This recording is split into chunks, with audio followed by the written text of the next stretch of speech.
नमस्कार, आप देख रहे हैं हरियाणा डायरी और मैं हूं आपके साथ सुमन पाल। जहां कभी धर्म युद्ध लड़ा गया, उसी भूमि पर आस्था, तप और संस्कृति का संगम दिखा। ब्रह्म सरोवर के तट पर सूर्यदेव की उपासना, हजारों श्रद्धालुओं के सैलाब संग नायब सरकार की उपस्थिति। मुख्यमंत्री ने छठ पर्व को भारतीय संस्कृति का सेतु बताया।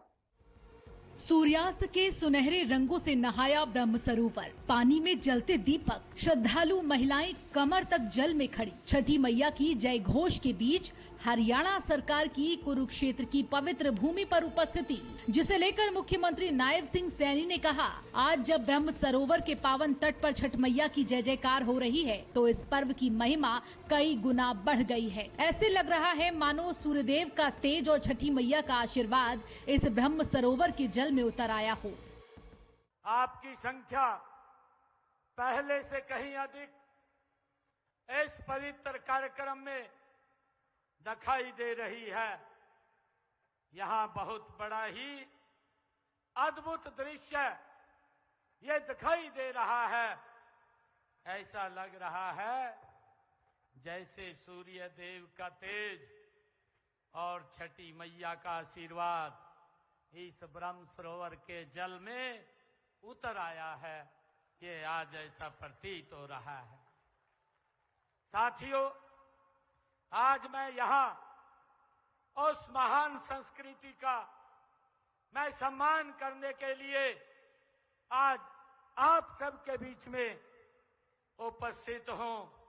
मुख्यमंत्री नायब सिंह सैनी ने कहा कि छठ पूजा का संबंध हरियाणा से है। मुख्यमंत्री ने छठ पर्व को भारतीय संस्कृति का सेतु बताया, एक ऐसा पर्व जो बिहार, झारखंड और पूर्वी उत्तर प्रदेश की संस्कृति को हरियाणा की मिट्टी से जोड़ता है। छठ पूजा का संबंध हरियाणा से भी है। हमारी हरियाणा की और बिहार की एक ही संस्कृति है, एक ही संस्कार है। इसका संबंध हरियाणा से भी है। एक मान्यता है, उस मान्यता के अनुसार छठ पर्व की शुरुआत महाभारत काल से हुई है और महाभारत की ये पवित्र भूमि है, ये भगवान श्री कृष्ण की ये पवित्र भूमि है। सबसे पहले सूर्य पुत्र कर्ण ने सूर्य की पूजा ये शुरू की थी। यहां से 35 किलोमीटर की दूरी महावीर दानवीर कर्ण की नगरी करनाल स्थित है। वहां आज भी सूर्य पूजा का विशेष प्रभाव वहां पर दिखता है। हरियाणा सरकार न केवल आस्था और परंपरा का सम्मान कर रही है, बल्कि विकास और संस्कृति दोनों को एक साथ लेकर चल रही है।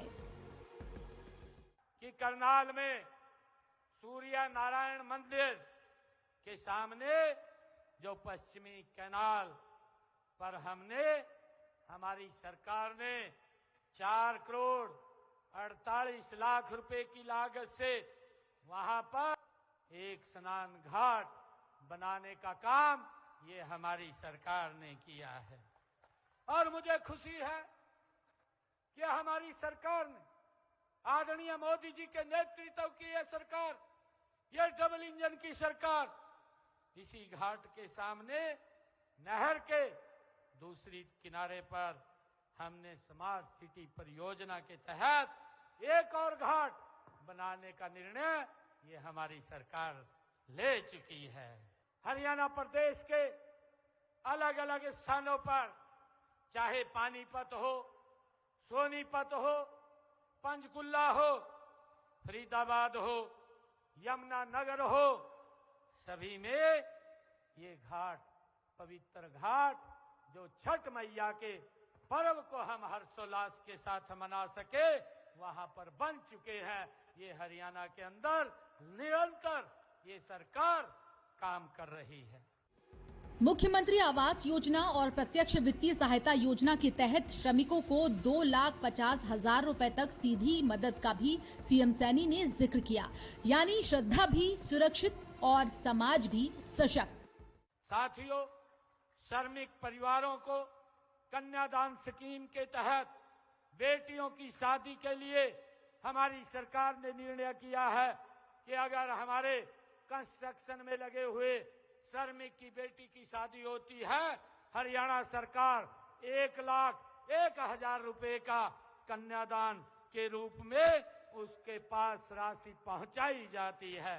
और इसी प्रकार साथियों, अगर हमारे श्रमिक के बेटे की शादी होती है तो बेटे की शादी पर भी 21,000 रुपया उस परिवार को देने का काम हमारी सरकार कर रही है।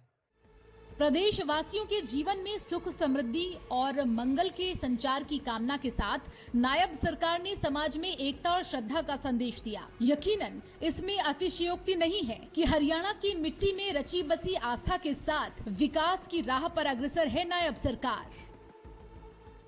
एक ऐसा पर्व जो बिहार, झारखंड और पूर्वी उत्तर प्रदेश की संस्कृति को हरियाणा की मिट्टी से जोड़ता है। ये कहना गलत नहीं होगा कि हरियाणा सरकार प्रदेश में धार्मिक स्थलों और आस्था स्थलों के विकास के लिए, धर्म और संस्कृति की रक्षा के लिए निरंतर कार्य कर रही है। फिलहाल हरियाणा डायरी में इतना ही।